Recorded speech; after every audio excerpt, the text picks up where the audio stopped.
Thank you. I will just share my slides. Hopefully people can see those. Are they coming up? Yeah, they're coming up.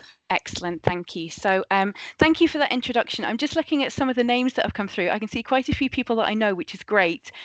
For anyone that doesn't know me, my name's Emma Coleman. I'm the Safeguarding Adult Board Manager for Nottingham City. Been in post for about 2.5 years. Before that, I was with the Isle of Wight Safeguarding Adult Board for about 8 years. And I'm going to be talking to you today about learning from safeguarding adult reviews in relation specifically to institutional discharge. And this is around discharge from secure mental health settings and prisons as well. So in case you don't know what a safeguarding adult board is and how my role fits into this, I'll give a very quick introduction. So under the Section 43 of the Care Act, every local authority must set up a safeguarding adult board. Now, the remit of the board is to assure itself that local safeguarding arrangements and partners act to help and protect adults in its area who meet the criteria set out in paragraph 42. And this is adults with care and support needs that are at risk of or experiencing abuse or neglect, and because of those care and support needs are unable to protect themselves. So it's quite a specific focus of the board. It doesn't cover everybody. And what the board must do, we've got 3 things that have been set out in legislation that we have to do. We have to publish a strategic plan, and this is reviewed every year. We have to publish an annual report. And this 3rd one, which is the most relevant for today, is we have to conduct safeguarding adult reviews in accordance with Section 44 of the Care Act. Now, what we don't do, receive or process safeguarding referrals. This would go through the safeguarding team that sits within the local authority in adult social care. We wouldn't have any involvement in those safeguarding cases. The board itself is strategic. So we don't have involvement in operational cases. We can have cases referred to us for a safeguarding adult review, but in the day-to-day operational work, we don't have any involvement in that. Acting as an industry regulator for agencies involved in safeguarding, that would be people like CQC, for example. The board is not an industry regulator, so we don't have oversight of the services. We can make recommendations on how they can do things differently. Handle complaints about agencies or staff members. I know most agencies will have their own internal complaints procedures and escalation policies. The board wouldn't necessarily be the place for those complaints to come to. And we don't look at wider system issues outside statutory safeguarding for individuals who meet criteria set out in the Care Act. We sometimes can, with a focus on prevention, but the main focus of the board is for those that would meet the Section 42 criteria. So that's just a little bit about the board in case you're not familiar with what the board are and what they do. So the bit that we're going to focus on today is around safeguarding adult reviews, which, as I've said, is something that every single safeguarding adult board across the country has to do. We do have some set criteria and legislation that we have to stick to. So we have to arrange a safeguarding adult review when it's an adult with care and support needs in our local area, has died or experienced significant harm, and this has been as a result of abuse and neglect. And there is concern that partner agencies could have worked more effectively to protect the person at risk. And we have to look at all those criteria. So the purpose of a SAR is not to hold any individual or organisation to account. There are a whole range of other processes in place for that. What we're looking for is really about learning lessons for the future so that all organisations involved can improve as a result. And sometimes it's not just about saying, did an agency meet its statutory duty? Because sometimes all agencies have met their statutory duty. It's about saying, well, let's think outside the box here. What other processes could be introduced that could have made a difference? How can things be done in a different way? And that's really the purpose and the focus of a safeguarding adult review. They are separate from other investigations. So when there is a death, you can have CQC involved, you can have the coroner involved, there can be criminal and civil courts. We're separate from those, although we do sometimes liaise with those when they're going on, and the SAR can inform some of those processes as well. So when we think about what we're going to look at today in terms of SMD and institutional discharge, how this came about is there was an institutional discharge working group as part of the SMD work stream. And from that, we sent a request out to all safeguarding adult boards in the country, that's 128 of them, saying, you know, we're trying to do some work locally on institutional discharge, what works well, what doesn't. And this is a really good resource of information with the SARs to learn how things have been done in other areas and maybe highlight some of the things that have gone wrong and some of the things that were done well. So from that request, we got 18 back. The ones that we got back covered 21 individuals, some of them with thematic reviews, and they covered more than one person. They came from a total of 12 local authority areas all across the country. And we had 5 volunteers from the group to go through some of these SARs and pick out some of the learning. Now, when we look at a SAR, they usually have a series of recommendations at the end, between sort of 5 and 10. The purpose of reviewing these was not to look at those recommendations necessarily, but to try and read between the lines and pull out some of the themes that weren't necessarily in the recommendations, but they were coming through quite strongly as areas for improvement or areas of good practice. The learning then went back to the institutional discharge working group. There were 3 bits that we were looking for when we were looking through these. So potential leads for support and resources. For example, if another area had a post in place, one example is one area in their local hospital, they had a homelessness liaison support worker. It would be about contacting that area and saying, could we possibly have a look at the job description? Can you tell us a little bit more about how this works? And seeing if we can replicate that locally. We also looked at potential policy process changes and additions. That list is still being compiled, and that is going to go to the Safeguarding Adult Board to be shared more widely. And this one here, this is the one we're doing today, and it's learning to be added into training, examples of good practice and tips for frontline practitioners. The approach for today, we've picked out 3 cases that we're going to look at. So we're going to look at the key learning from them. We're going to look at the crossover with the national second SAR analysis. And then we're going to go through some tools that can help you in your practice. So we are going to make a start with the first case. This was Thomas. So Thomas was only 27 years old when he died. He was found dead by police in a flat that he'd very recently moved to. When we think about some of his history, he had a diagnosis of mental and behavioural disorder and unstable personality disorder. He did use drugs and other psychoactive substances, and it was believed that these exacerbated those disorders. He'd been open to mental health services since 2012, so quite a long time and quite a long history of being open to mental health services. When looking through some of his documentation and his medical history, there were numerous challenges, including drug and alcohol misuse, suicidal ideation, periods of mental health hospitalisation in secure units, also some self-discharge from hospital, self-neglect featured quite heavily. He had periods of housing crises and periods of non-engagement with services. He also had features of PTSD. Now, when I say non-engagement with services, I will come on a little bit later about some of the language that we use about when people don't engage. But for these cases, I am using the language that was actually in the Safeguarding Adult Review and have just copied it from there. So we will be looking at that a little bit later.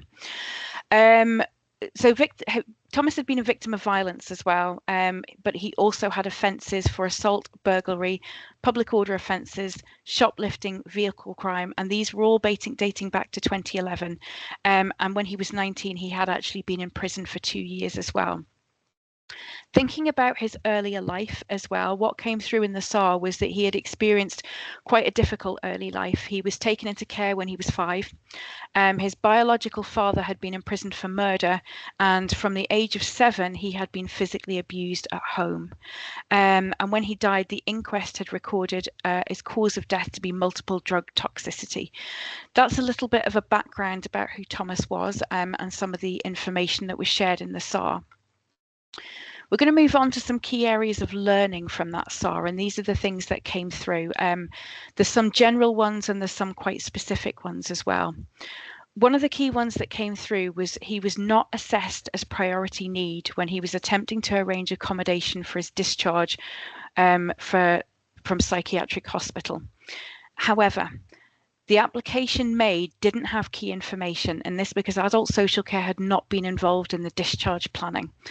Not only had there been not all the agencies involved that should have been, which resulted in him not being priority need when he should have been, there was no evidence of this being challenged by anyone in any of the agencies and saying, I think this needs to be relooked at. I think some information is missing. So that came through as a real missed opportunity in that SAR. At several points throughout his history, his mental capacity was assessed. Practitioners had exhibited difficulty in considering executive and decisional capacity, and this is where somebody appears to be able to have mental capacity, but they can't put those things into practice. I'm not a Mental Capacity Act expert. It is a difficult area to look at, so there are some resources in some of the slides further on. So practitioners also didn't make safeguarding referrals as Thomas didn't consent to them, and there seemed to be a little bit of a misunderstanding about when consent can and should be overridden. Some of the other main features that came through were professional curiosity, and really, I guess, a lack of professional curiosity in that case. Multi-agency working came through as well.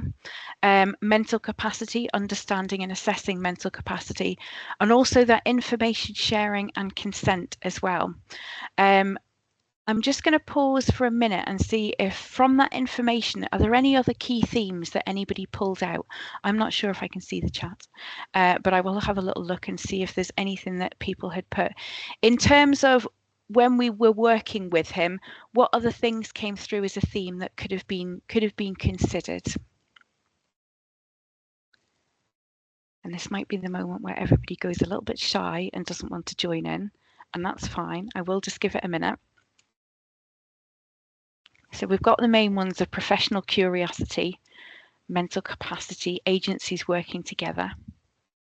Anything else that maybe struck you from Thomas's history, things that people maybe should have considered when they were working with him?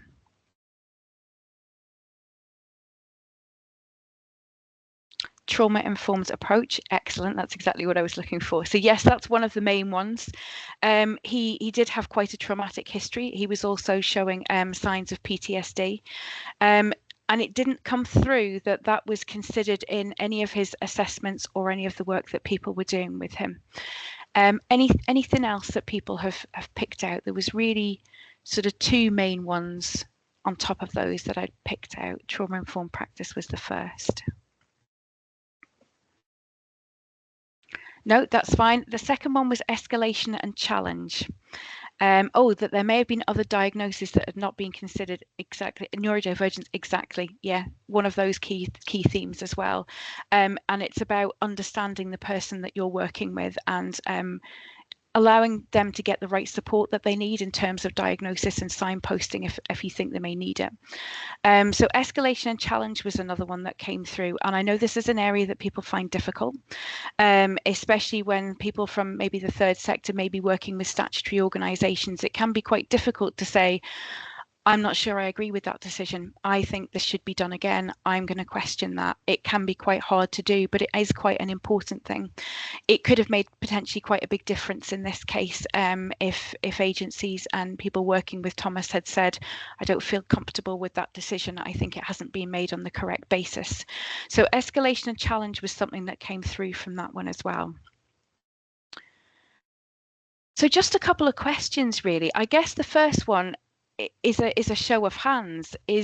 Are these themes what you expected? When you think about the themes from institutional discharge, I guess thumbs up if these are things that you expected to see.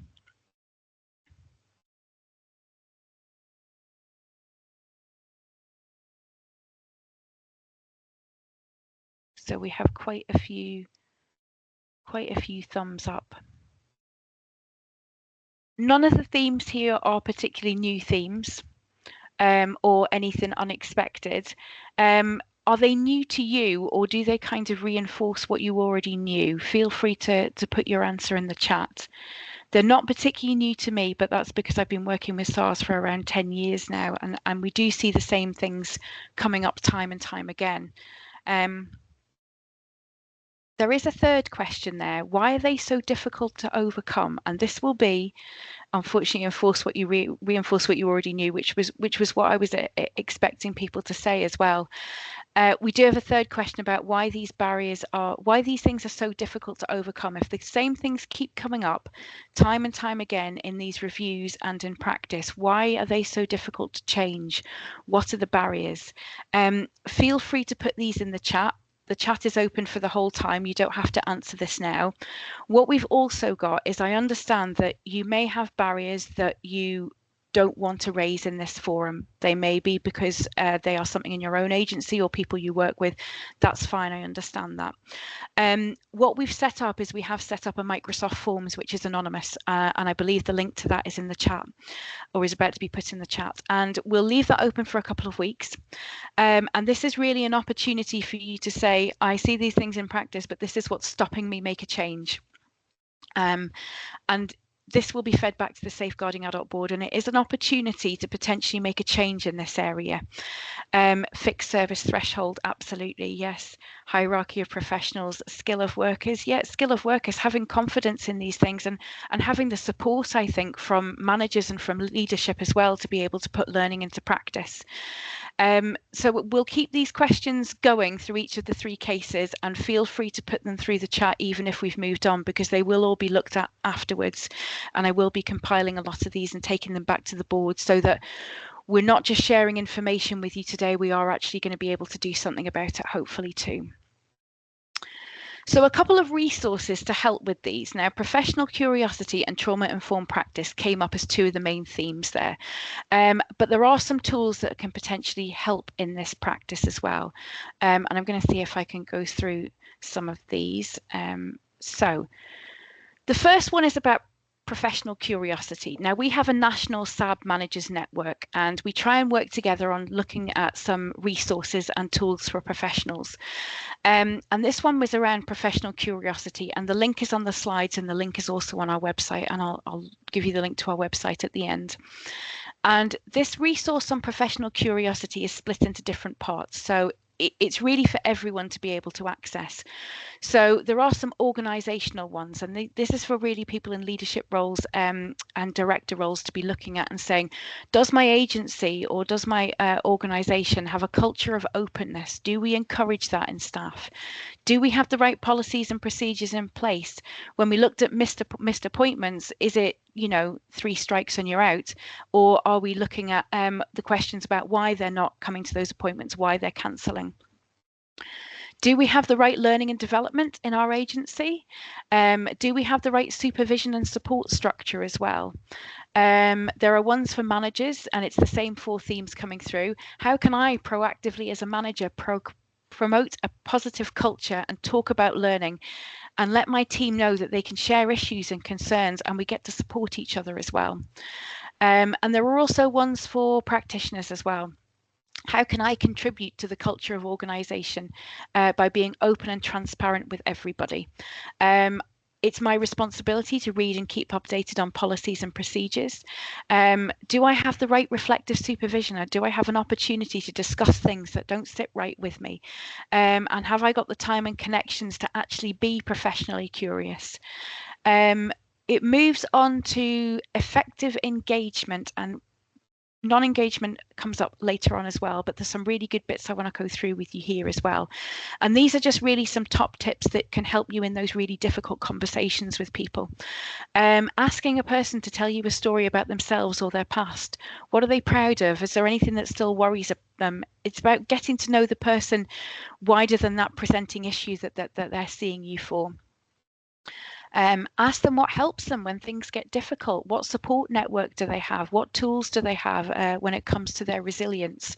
And then things like body language. Don't look shocked or uncomfortable if you hear something that you weren't expecting.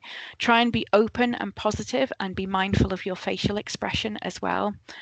And there are some other things here as well about looking into the person's support network, being curious about their family, their friends, what those relationships are.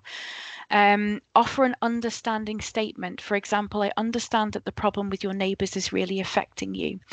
There's loads of really good top tips there that you can actually take away with you today and start putting into practice straight away. So some other tools that we have are trauma-informed practice work streams. So I'm not going to go through all of these because we don't have time, but they are on the slides. But trauma-informed work streams, and this you won't be surprised to know is focused on the PDU, which have some amazing, excellent resources.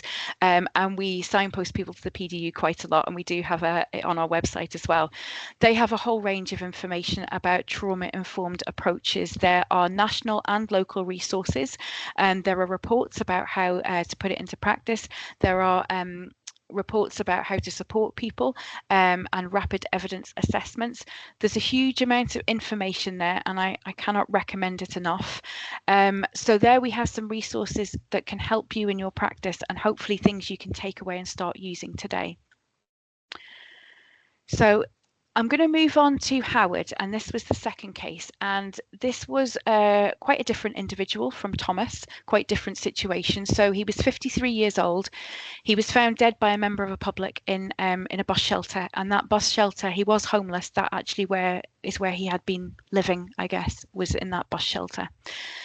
He had a heart condition. He took prescribed medication. Although his use of that medication was described as quite chaotic, he found it quite difficult to manage that medication and stay on top of it. He was frequently taken to A&E because of that.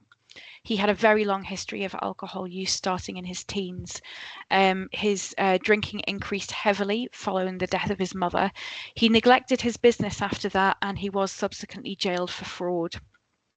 When he was released from prison, a cuckooing gang moved in, and he was soon made permanently homeless from that. One of the issues he faced was that in the area he was in, the homeless hostels did not allow alcohol, and that's quite common. There was a view from some of the agencies, in particular housing, that he clearly didn't want to be housed if he kept drinking, and they had ample opportunities to stop. He was a frequent victim of exploitation. His medication was stolen, and he experienced violence while he was street homeless. His cause of death was found to be cardiac arrest, as well as alcoholic liver disease, heart disease, and heart atheroma as well. So we have quite a different picture. But when we look at some of the key areas of learning, there are some that are very similar to Thomas, very similar to the first case that we looked at. So we had multi-agency meetings that were not well attended by key people. They were invited, but they did not attend. Lack of communication between services in two different areas. He was between two local authority areas and two different health providers, and there was no handing over of paperwork, and there was no communication there, and things got very confused. Lack of safeguarding referrals made, and self-neglect not recognised.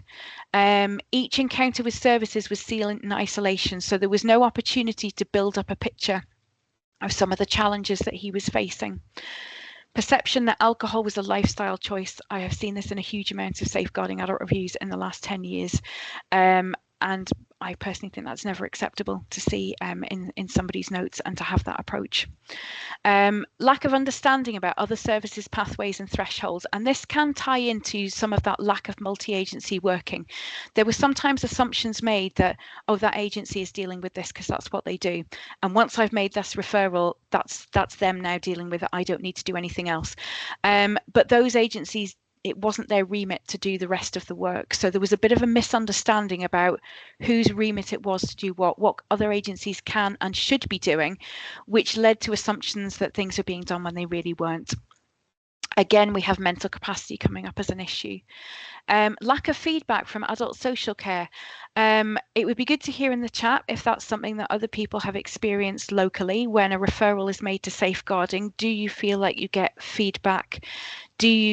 Are you assured that the case is being looked at? Some of the agencies here felt that making further referrals was pointless, as it didn't result in any response, and they didn't get any feedback to say that anything was being done. Howard's case was approached in crisis mode. That's also quite common as well. It takes things to get to, somebody mentioned thresholds earlier on. It can take things to almost get to crisis point before everyone kind of pitches in and says, what can we do here? And how can we all work together?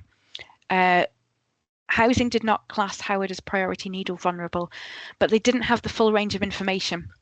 And when we look at our first case of Thomas, he again was not categorised as priority need because adult social care and some vital information was missing from that assessment. So even though these are two very different people from two different ends of the country, different local authorities, different agencies working with them, we are starting to build up a picture and see some similarities of where things can go wrong, and we are seeing similar themes and similar learning coming through them. So when we look at some of the learning from Howard, we have a lack of understanding of other agencies' roles and responsibilities. We have people thinking it's a lifestyle choice about his alcohol use. Again, we have mental capacity coming up, but also recording as well, recording of mental capacity and information sharing between agencies. And again, we're just going to put those 3 questions up. And are these themes, again, I am going to do the thumbs up again or show of hands, whatever you feel more comfortable doing. Are these themes what you expected? Is there anything here that's a surprise to you? So these are things that you're already familiar with that seem to be coming through. And that's probably from your day-to-day practice as well as local reviews as well. So they are reinforcing what we already knew because they are quite similar to the ones in the first review as well. And again, that 3rd question, and the anonymous form is there if you want it. If not, you can always put things in the chat and it will be looked at after the webinar. Why are they so difficult to overcome? If we know what the issues are and we know what the problems are, why do these things keep coming up? And I would say that in the last 10 years, these themes have been coming up more or less from the start. So they keep coming in, and I have to say that when a new referral comes in, my heart sinks when I look at it, and I can sometimes see before we've even started that it's some of the same themes that have come up before and some of the same issues that we can't seem to overcome. So a few tools and resources relating to Howard and some of the themes that have come up from Howard, and I will just switch to my other screen. So a quick show of hands if you have heard of Alcohol Change UK.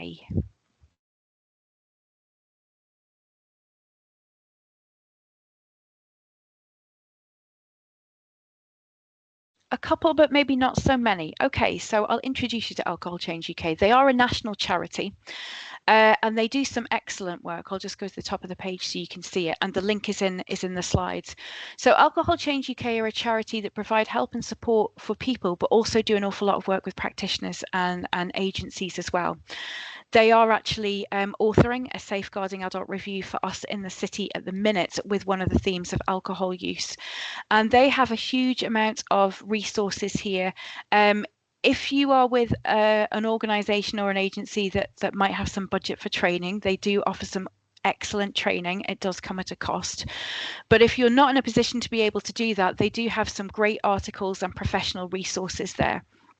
They are trying to make a huge change in how people view alcohol use, and especially through safeguarding adult reviews. So a few years ago, they did a learning from tragedies review, and this was a collection of safeguarding adult reviews across the country where alcohol use had been a theme in the person's death. Now, this was used as a catalyst to do a lot of work with safeguarding adult boards and local authorities, but also to lobby government about changes in the Mental Capacity Act and how that is applied to dependent drinkers. Now, those changes are still being considered. We know there's still changes in legislation being looked at all the time. But if they are successful in that, and there is a change in the Mental Capacity Act and how people apply it, that affects everybody. That affects everybody in all organisations and could make a huge change to the people that they support. So it's a bit of an example of how strong the learning from safeguarding adult reviews can be, but also how some of these organisations are really driving change and leading the way. So I'm a huge supporter of Alcohol Change UK, and they have some great resources there if you're able to go and have a look at them.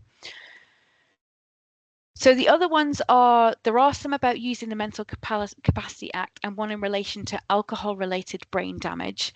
And one of the other ones I want to look at is around recording decisions. As I say, I'm not a Mental Capacity Act expert. There is a lot of information about there, but some of the things that came through was around recording and how to record things well on a system. We have seen with safeguarding adult reviews, all kinds of recording. There's a whole spectrum there. Some of them are very good with a lot of detail. Some of them have too much detail. Some of them just say capacity assessment undertaken. So there's no information about how it was done, what questions were asked, what the outcome was. There's a whole range. And when you are sharing information with other agencies, it can make things very difficult to put the next steps in place if you haven't got the right information from notes that are handed over. So there is a resource here. I'll try and move that. It is aimed at social care, but I have had a read through and everything is kind of applicable to everybody. You don't have to be in social care to be able to use these. It goes on the importance of recording. It has 3 short videos and it illustrates the harm that can be done if recording isn't done well. We've seen in safeguarding adult reviews firsthand what happens when recording is done poorly. So there are 3 videos that you can look and they come from different perspectives, but also the key top tips here are something called an acronym called partnership as a checklist when you are recording information on your notes. And it's to emphasize that the record should be co-produced as much as possible between you and the person to whom it relates. So person-centered, you should have person-centered notes that puts the person at the center of what you're talking about. The information should be accurate. That should be a given, but it always should be accurate in the notes. Real, and I'm going to go into this one and explain a little bit more about what this needs. Sometimes there can be some vague wording, and we have seen this in SARs as well.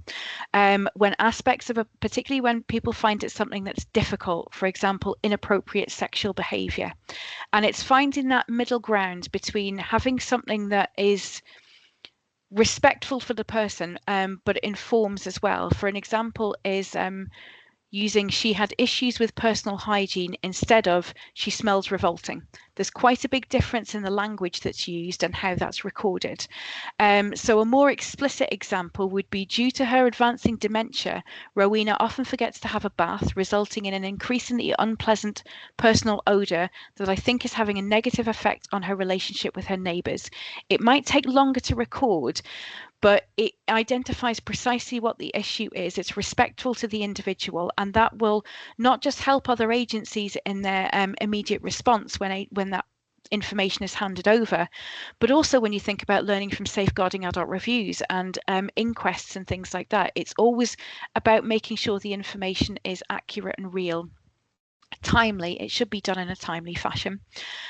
No jargon, plain English. Try to avoid acronyms, even though I know that they will be used quite a lot in your own agency or your own organisation. You will be working with that. Multi-agency working is something we really try and promote, and they may not be familiar to other people, and they may not have the time or to go back to you and ask what things mean. It may be discussed in meetings, and you may not be there to answer to say what those acronyms mean. So try and do things in plain English. Try and make sure it's evidence-based. Always try and make sure you read the previous record. One of the things that came through in the reviews that we were talking about, it was Howard, was that things were seen in isolation. There was no looking back at some of his previous encounters with that own agency, as well as looking at what happened with others. So try and read the previous record and see how things relate. It should be succinct. It can make things difficult for people if they have a huge record to try and read when they're in a crisis situation. But to try and make that succinct as well. Try and make it holistic, try and make it IT compliant, and try and be professional in your language as well. So those are the couple of resources that I wanted to cover, specifically in relation to Howard and some of the learning that came through from that SAR. I have just seen that someone hasn't put cuckooing isn't yet a criminal offence in the chat. Just as an aside, we are doing some work with there's a national cuckooing working group for the national network of SABs. We have very recently had a safeguarding adult review where cuckooing is a feature. It's called Chris. I will put that in the chat as well. It's published on our website that relates to cuckooing, and it's not yet a criminal offence. And from that working group, we have actually had a direct route to work with the Home Office on drafting some of their new guidance, and some of the learning from SARS is going into that. And you may be familiar with the SARAC, the Slavery Exploitation Risk Assessment Conference, that is based here in Nottingham City and was the first in the country. So that team is also in that working group and talking to the Home Office about how things can be strengthened around cuckooing too. So just as an aside, that's also the strength of safeguarding adult reviews. Sometimes you can see these things that never change in the same themes and can get a bit deflated, but sometimes they can be a massive force for good as well. So let's move on to the last case, and this is Robin, so another different individual from another area. Again, he was 27 years old. He had a diagnosis of autistic spectrum disorder, paranoid schizophrenia, and seizures as well. His history had that he didn't want to engage with professionals generally. He didn't really want to engage with his family either. He wanted to be left alone. Over the course of his life, he had quite a large number of psychiatric admissions and contacts. His history contained social isolation indicators signifying multiple disadvantage, and these included he had challenges with his mental health. He was exhibiting signs of self-neglect, alcohol use, eating disorder, and in general he had quite a lack of understanding about his physical health and his mental health diagnoses. He was reluctant to engage with professionals and agencies. Again, that's the language that came from the SAR. He lived a very secluded life, but this was often in very poor conditions that he lived in. He was very sadly found dead in his flat. This was following an unrelated police call, and his body was actually in an advanced state of decomposition, and a cause of death could not be concluded. His family have expressed upset and anger and confusion. They were under the impression that he was in supported living, and that he did have agencies and wraparound support around him, which wasn't the case. So when we move on to some of the areas of learning, sorry, there's an awful lot on this side. I maybe should have put it on two. Again, we see there's a crossover between non-engagement and self-neglect. And I think agencies in this SAR found it quite difficult to understand where that threshold is, that crossover is between when is it somebody is living a certain way because they have capacity to make those decisions and they're happy and comfortable that way, and when does that cross over into self-neglect? His discharge, again, was uncoordinated and not all the agencies were included. So the GP wasn't included, and therefore they missed out that he was entitled to Section 117 aftercare, which was a really significant piece of information. So that's all three of these reviews have had a discharge which was lacking the right information, all the agencies weren't involved, and there was potentially decisions made there that could have been or should have been challenged. So letters were sent out to him without considering his state of mind, whether he was able to understand the contents. And when it comes to people who don't engage, the onus was very much on him to get in touch with the services rather than the services being the ones to reach out to him and help him to engage. There were specific toolkits and resources about optimizing communication where individuals have autism or they are hard to reach, but agencies weren't using these. These weren't promoted. So they took his self-reporting at face value. Decisions were made in the absence of relevant knowledge. They didn't consider his complex mental health history and mental illness history and his special needs and non-compliance with taking medication. There was a missed opportunity to explore with his family.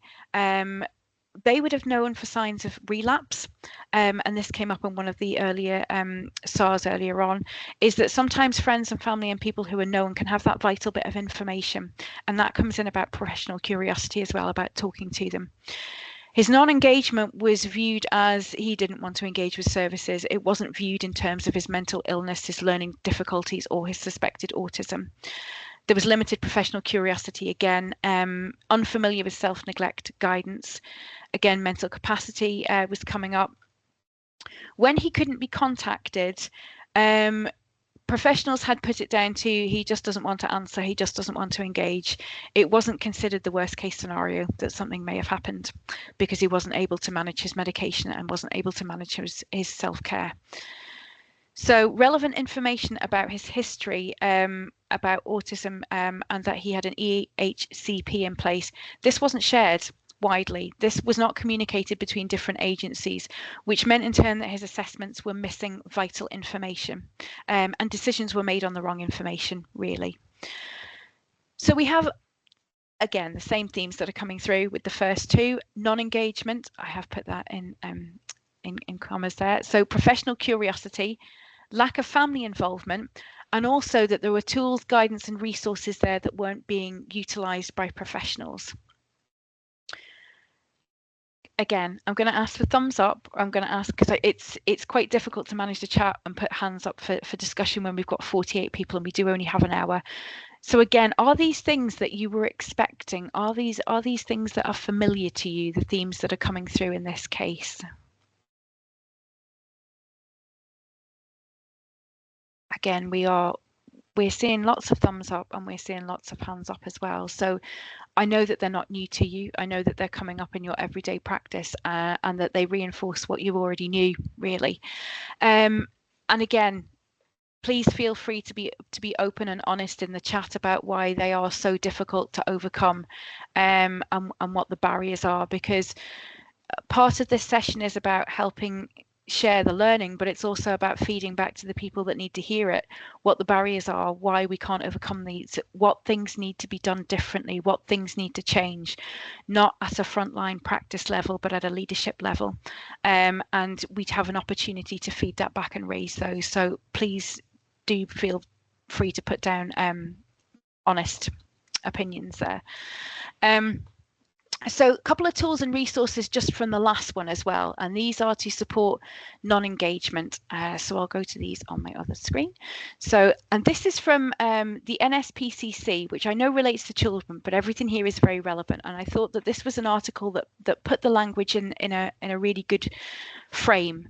So we've got why language matters, and are people really hard to reach, or is it that services are hard to reach? And I'm pretty sure everybody on the call knows that it's the latter. It is very difficult sometimes to approach services. And in this article, it tells you not just the impact of having that approach, but also of using that language and using that language in notes and in training and things like that as well. It gives you some information about what some barriers are to engagement, stigma within the community or amongst friends for seeking help, lack of familiarity with an awareness of a service. People may not know some services exist. They may not know the support is out there as well. Historic lack of trust in services, that comes through quite a lot, and I think that can be part of trauma-informed practice as well. Some people have had really awful experiences with services in early life as well, so that is going to be a barrier for them. Issues around availability, long waiting lists, inconvenient opening hours. Things don't happen 9 to 5, Monday to Friday. They happen 24 hours a day, 7 days a week, and not all services are there.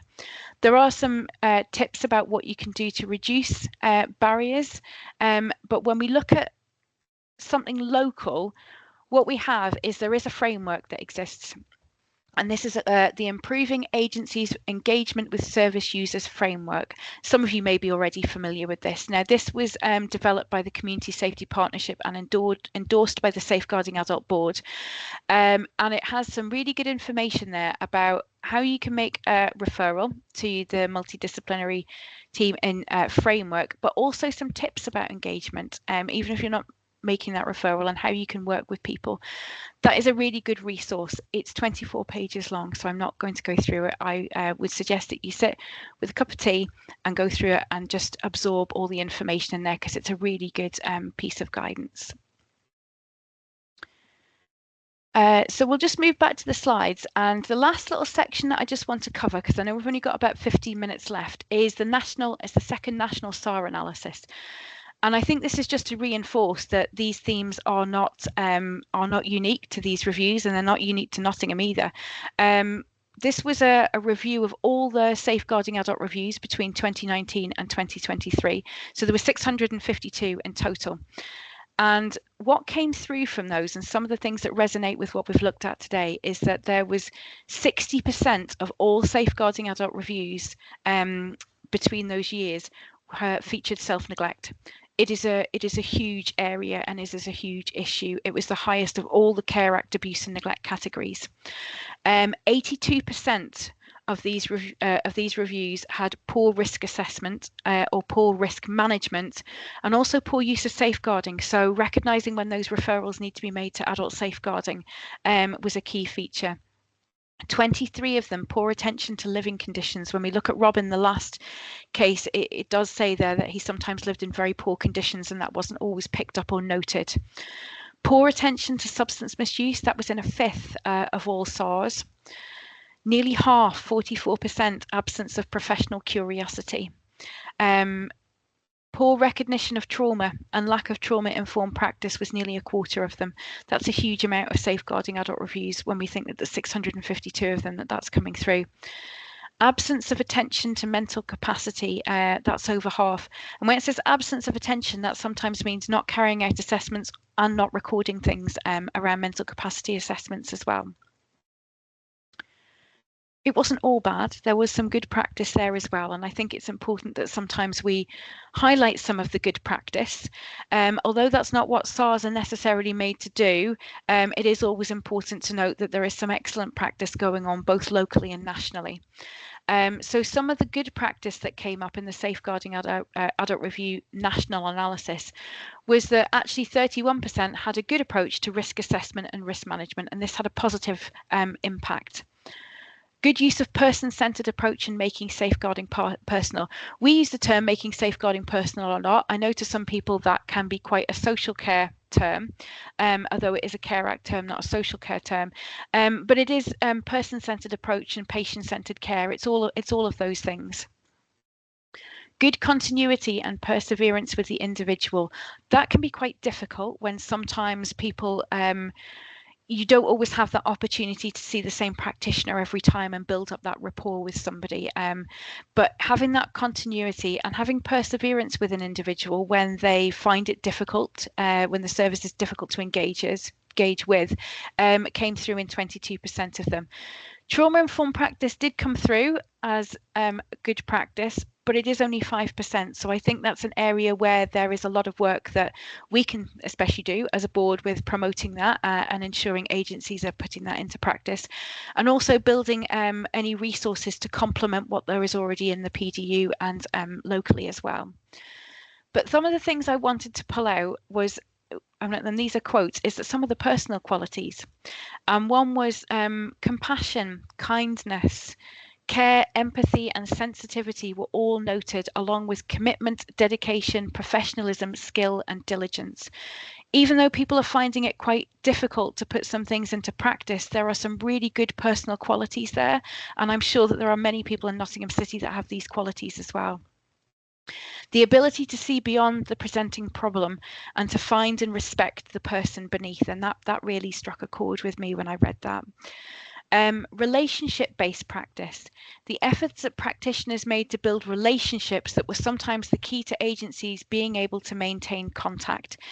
And that's the important thing. It's that professional curiosity and learning about the person and that trauma-informed practice, but also working on that, helping them to engage with services as well. So those are just some of the personal qualities that came out. So some final thoughts from me before we go to any questions. I feel a bit like Jerry Springer for those who are old enough to remember. And there are a lot of things that came through in these reviews, but some final thoughts from me were, there are a lot of assumptions about what other agencies can, can't, should, and shouldn't do. And really that it's about communication is the key. We are all supposed to be on the same team and we are all supposed to be working together. And I know that there are barriers between agencies that can make that difficult. But sometimes it is about just picking up the phone and talking to people. It is about trying to learn what other agencies do. So you can say, okay, so yes, they'll deal with that bit and I'll deal with this bit. And it is about building relationships, not just with the individuals, but with other agencies as well. And people come into this sector not because they want to care for people, but because they care about people. I don't believe that anyone gets up in the morning and goes to work and deliberately wants someone to come to harm or end up in a SAR. People want to make a difference. People want to support people and make their lives better and improve their outcomes. And I think sometimes it can be the policies and the procedures and the thresholds that get in the way of that. And also, I've talked sometime about leadership as well. Leadership is within everybody, I believe. And I don't think it's just for those people who sit at the top, people in director positions. I think everybody has leadership skills and is able to bring them to their day-to-day role. Doesn't matter where you sit in any organisation, you can exhibit those leadership skills that can make a big difference. Um, and just this last bit here is we have recently launched a new website. Please bear with us, it is new and we are having some teething problems. But when the slides go out, there is the link to the bottom to our website. We do have, it is mainly aimed at professionals. There are some parts for members of the public, but it is the target audience really is professionals. And we would try to bring together some local resources, national resources. The Nottingham Safeguarding Adult Board doesn't actually commission training itself. We don't have a budget, but we will try and signpost to some of that national training, some of those national and regional workshops and webinars as well, where we think that they'll be useful for people. We try and complement the PDU as well, and we also signpost people there. So I'm going to stop now and ask if there's any questions, and I'll stop sharing the slides so I can actually see the screen, and hopefully there's a few in the Q&A, and if not, then you can feel free to ask them now. Thank you. Oh, thank you, Emma. That was really interesting. There's lots of comments in the chat box that you'll be able to go back to Brilliant. After the session and see what people's thoughts and things have been around the presentation. So we've got a couple of questions in there, but if anyone has got any other questions they want to just pop in the Q&A box while we're going through these, that would be great. Thank you. So the first question asked is to fulfill the criteria for a SAR, does a person's care and support needs need to have already been established? No, they don't. So when we get a SAR referral in, we would go out to agencies and ask for information, and not everybody with care and support needs is receiving a package of care from adult social care. So even though we would ask adult social care for information, if they are not open to them, if there is evidence from other agency records that they would have care and support needs, they would still be considered for a SAR. So yeah, hopefully that answers that. Thank you, Emma. There's another question here that asks, were there any differences reflected in the findings regarding the experiences of women? It's not something that we looked for, but it is something that I could go back and look at. What I would say is that the ones we had regarding institutional discharge, the overwhelming majority were men. There were a lot more men in that category than there were women. There were some that weren't published as well that we were able to get access to because we weren't sharing the information, the names and things. So I will go back and have a look at that actually, because it's not a question that we looked at when we were reviewing them. So. Thank you, Emma. So there's just another comment here that says it would be useful to have a case study from a woman in a future session. So yeah.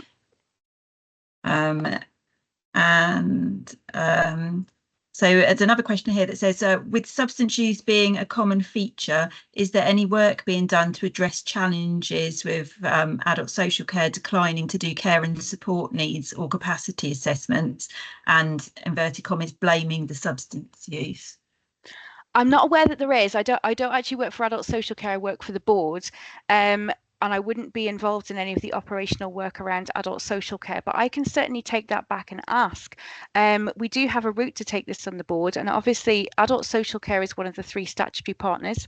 So we do have a mechanism there to take any questions back to them, and also challenges as well.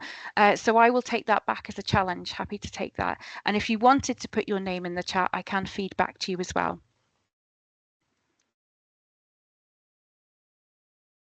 Oh, lovely. Thank you, Emma. That's the end of the questions that we've got. I don't know if anyone's got anything that they want to quickly type in the Q&A box before we just close the session. Like Emma said, the link for the anonymised feedback form in relation to what's been discussed in the presentation is in the chat box, but it will also be in the feedback email as well. We'll add it to that so people can complete that, and we've asked for 2 weeks for people to do that, and then it'll all get fed back anonymised to Emma. Then I think we've just got another question that's come in, Emma. So are there findings relating to ethnicity? So what we've found, what this came through in the national SAR analysis, is that sometimes, well, a lot of the time, protected characteristics aren't being listed in the SARs. So there weren't necessarily anything that stood out in terms of ethnicity. The ones that I looked at today were all white British. I can have a look through and get some stats about how many were from different ethnicities. But it is a bit of an issue in SARs that the ethnicity is not always recorded. So that's something that has gone out as a learning point to all SABs across the country, that when they're commissioning them, they should be looking at those protected characteristics, and then it can make the analysis a little bit easier. So.